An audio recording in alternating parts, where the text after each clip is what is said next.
Хятадын шоронд 5 жил суусан Монгол бүсгүй. Харт амхны 8-нд өртөж буй монголчуудад сэрэмжлүүлэг болгох үүднээс бүгд найрамдах Хятад ард улсын Юнан мужийн шүүхээс 15 жилийн хорих ял сонсон тус улсад 5 жил торны цаан суусан Ц гэгчтэй 2017 онд амралтын өдөр уулзаж ярилцлаа. Тэрбээр Хятадын хорих ангид хоригдож байгаад ялтан шилжүүлэх хилцээрээр 2016 онд нутагтаа ирсэн юм. Бүгд найрамдах Хятад ард улсын нутаг дэвсгэрт яаж яваад харт амхны хэрэгт орооцолдсон бэ? Би 2010 онд Шүтээсийн 2 дугаар дамжаанд суралцж байсан юм. Нэг өдөр эгч маань утсаар холбогдож Бээжинд хүрээд ирээч Монголд жимс аваачиж худалмаар байна гэж хэлв. Би ч зөвшөөрч галт тэрэгний тасалбар худалдаа авсан. Бээжин рүү гарахын өмнөх өдөр аавындаа очиж гадагшаа явах болсноо дуулгаад нэг ойтой охиноо үлдээгээд гарлаа. Маргааш нь буюу 2010 оны 11-р сарын 17-нд замын үдийн хилийн бомбоор нэвтэрч Бээжин рүү хөдөлсөн. Шөнийн турш явсаар Бээжинд очиход эгч маань нэг найзынхаа хамт намайг угтан авлаа. Миний хувьд анх удаага Хятадд очисон тэр. Өглөө өөрийн 4 цагт гарч галт тэрэгний буудлаар орсон санагдж байна. Хятадын нийтийн галт тэргээр 2 өдрийн турш явсны эцэст Юнан мужид уулаа. Эргэн тойрон огт танихгүй хүмүүс. Хил усыг нь ч ойлгох арга байхгүй. Бид хоёр галт тэрэгнээс буугаад ариун цэврийн өрөөнд нүүр гараа угаах санаатай явж байтал гинэт 2 цагтаа хурж ирээд гавлаад явсан. Тухайн үед юу болж байгааг мэдрэгцэхөөгүй их цочирдсан. Харт амх тээвэрлэж яваагаа ч мэдээгүй. Уг нь намайг Бээжинд ирсэн өглөө игч надад хэлэхдээ эми ургамал хүнд аваачч өгнө л гэсэн. Би ч игчийн ажилд тусдын болоод сургалтын төлбөр олчих юм байна гэж бодож явлаа. Цагдаа нар та хоёрыг барьжсны дараа юу болсон бэ? Галт тэрэгний буудалд баригдсны дараа цагдаа нар игч бит хоёрын гар дээшнээс цагаан нутаг бодис гаргаж ирээд үзүүлсэн. Тэд англиар хэлэхдээ та хоёрын гар дээшнээс 510 г харт амх гарч ирлээ гэсэн. Үнэхээр ухаан санаа балардсан. Бүр гайхаж орхисон. Ингээд л дуусчаа гэж бодсон доо. Охин минь нүдэнд харагдаад өөрөө ирэхгүй ихэр татан уйлсан. Эми ургамал хүнд хөргөж өгөөд ирээч гэсэн хүн нь эгчийн найз байсан юм гинлээ. Бээжинд байнга орсон суудаг монгол охин. Эгчтэй нь бас Бээжинд амьдардаг байсан юм уу? Үгүй. Эгч ярэнээс баг зэргийн жимс хот руу авчран худалдаж ойр зургийн хэрэгцээний мөнгө олдог байсан юм. Тэр үед найз нь Бээжинд хүрээд иргэж дуудсан гинлээ. Цагдаад гавлуулах үедээ л харт амхтай явснаа мэдсэн хэрэггүй. Харт амх зөөрлөж яваагаа мэдсэн бол бит хоёр тийм тайван явахгүй шүү дээ. Яг Хятадын цагдаад гавлагдах үедээ л хууль бус зүйлд орооцолдчтэй гэсэн бодол зурс хийсэн. Баримтлагдаад л эгчээс салсан. Тэр өдрөөс хойш 5 жил уулзаагүй. Юнан мужийн шүүхэд 2011 оны 4-р сарын 11-нд шүүх хурал болсон. Түүнээс өмнө Мөрдөн байцаагч нэг ч удаа өмгөөлөгчтэй уулзуулаагүй. Шүүх хурал товлогдсон өдөр эгч бит хоёрт тус бүртэн нэг өмгөөлөгч өгсөн. Ер нь баригдсанаас хойш жил 2 сарын хугацаанд 3 удаа мэдүүлэг авсан.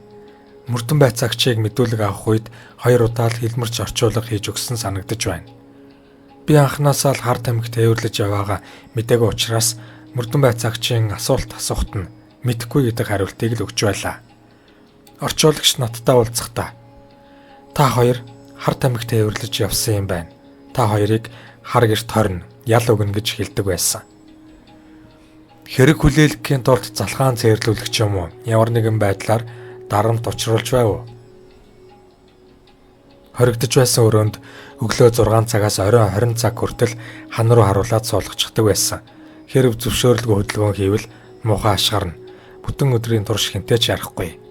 Зөвхөн хан ширтээд огт хөдөлгөөнгүй суун гэдэг маш хүнд. Залхаан цээрлүүлнэ гэдэг нь тэр л байх. Шүүх хурлын процесс нь хэрхэн явагдсан бэ? Өмгөөлөгч орчуулагч хоёртой анхан шатны шүүх хуралд орсон. Шүүгч орчуулагчаар дамжуулан хэлэхдээ та хоёр харт амх тээвэрлэж явсан байна. Энд бүх насаар нь хорих ял оногдууллаа. Харин Цэд 15 жилийн ял онолоо гэсэн тогтоол уншсан. Хятадын ардын шүүхээс 15 жилийн хорих ял сонсцоход чихэндээд читгээгүй. Шүүх хурлын үеэр шүүгч нь шүүгдэгчээс хэргийн учир шалтгааныг огт тодруулдаггүй юм билээ. Орчуулагчийнх нь юу хэлж байгаа нь ч ойлгомжгүй. Шүүхийн тогтоол гарсны дараа давж заалдах эрх бид хоёрт бий гэдгийг ч мэдээгүй. Мөн үг хэлэх боломж гараагүй. Хэлсэн ч хэн ч ойлгохгүй шүү дээ. Шүүхээс ял сонсоод шууд хорих анги руу ачигдсан уу? Шоронгийнх нь нөхцөл нь хүнд байсан уу? Тийм ээ. Эхний нэг жил нь Юнан мужийн 1-р хорход ялаа идэлсэн. Шоронгийн нөхцөл нь маш хүнд. Өдөржин хан ширтээд л суун. Ногоо будаахан л өгнө. Олон сарын турш ногоогоор хооллохоор хавгнаад бие муудаж эхэлсэн. Хоригдож байгаа өрөөндөө хоорондоо огт ярилцаж болохгүй. Харгалзагчд нь маш чанга. Тэндээс яг жилийн дараа Хөх хотын 1000 гаруй хоригдолтой хорих ангид ирсэн. Өрөөндөө 10-аас 16 хүнтэй өдөр бүр өглөөний 6 цагаас оройн 20 цаг хүртэл ажиллана. Өдөр нь 1 цаг амрах хэрэгтэй. Тэр үедээ хоригдлууд хооллоно. Оёдлын цэхэд өдөрт 100 өмд оёх үүрэгтэй. Хэрв нормо биелүүлэхгүй бол илүү цаг ажилладаг байсан. Бүтэн сайн өдөр бүх хоригдлууд амардаг байлаа. Ингээд л нэг мэтгэд шоронд 5 жилийг өнгөрөөсөн. Хоригдох хугацаанд эгчийн маань би эрс муудаж тариагаар л амьдарч байсан гэж хэлж олно. Эгч минь Юнан мужийн шүүхээс бүх насаараа хоригдох ял сонсоод сэтгэл зүйн гүн хямралд орсон юм билээ.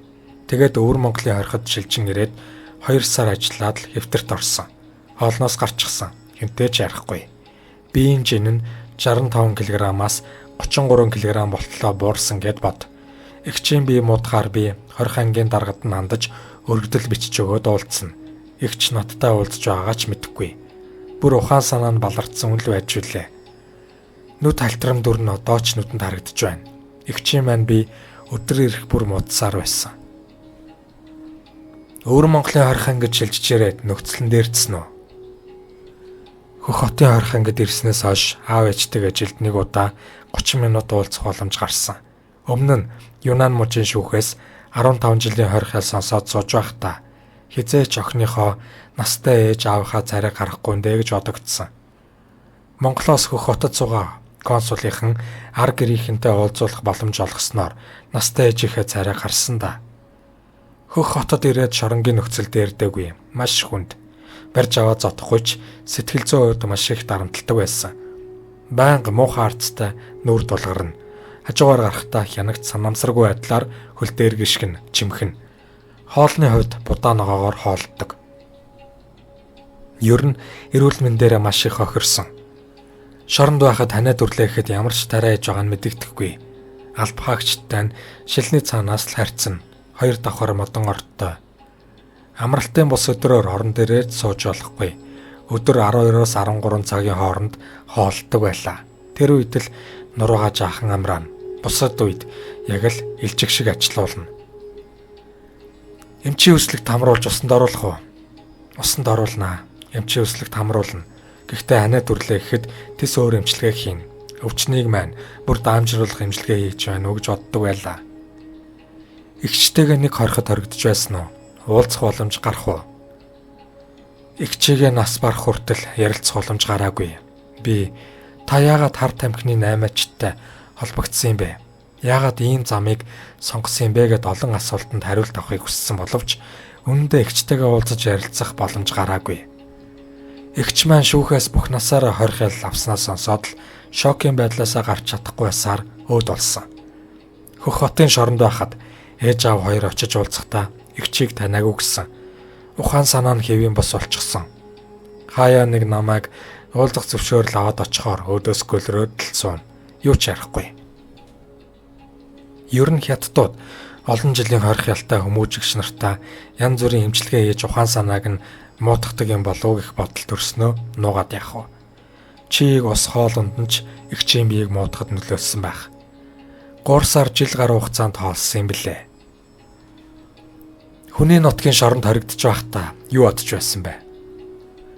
Хизээч хятадын шоронгоос гарахгүй байх гэж бодож байлаа. Эгчийн маань би бүр дордож эхэлсэн. Өдөр бүр хорих анги руу өргөдөл бичдэг байлаа. Аав ээж хоёр маань ч Монгол руу шилжүүлэх талаар хөөцөлдөж эхэлсэн. Тэгээд 2016 оны 11-р сарын 19-ний орой 18 цагт бид хоёр Монголынхоо нутагт хөл тавьсан. Тэр өдөр салхи сэвэлтсэн ямар сайхан өдөр байсан гэж санана. Агаар нь сингнээд л хэлхий аргагүй сайхан мэдрэмж төрсөн. Нис хонгосны буудлаас Шүүхийн шийдвэр гүйцэтгэх ерөнхий газрын харьяа цагдан хойрох 407 дугаар анги руу эгч бит хоёрыг хүргэсэн. Тэгээд л орой 21 цаг үед гэрийнхэнтэйгээ уулзах боломж гарсан да. Охиныгоо би 2006 онд дөнгөж нэг ойтой байхад орхиод явсан болохоор намайг танихгүй байх гэж бодсон. 5 жилийн өмнө Бээжин рүү явхад охин минь дөнгөж мөлхдөг байсан юм. Уулзахын өмнө охиноо бомбоор хацартай дэрвийсэн даашин зөмснөр төсөөлсөн. Гэрийнхэн тань ирж байна шүү гэж хянагчийг хэлээд ирэхэд нь хаалга руу хартал хамгийн түрүүнд охин минь гүгээд ороод ирсэн.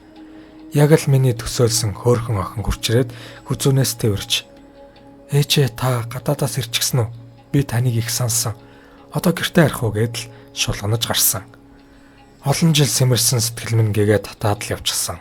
Намайг байхгүй байхад аав ээж хоёр минь миний зургийг үзүүлээд "Ээж нь гадаад ажил хийж байгаа. Удахгүй ирнэ. Ээж нь энэ бэлгийг явууллаа" гэдэл бэлэг өгдөг байсан гинлээ. Охиныгоо харсан мөч ямар их аз жаргалтай байсан гэж санана. Эгч минь их орондоо ирээд 2 сар болоод л өөд болсон. Миний хувьд шүүхээр дахин орж 15 жилээс 4 жил нь хасагдсан.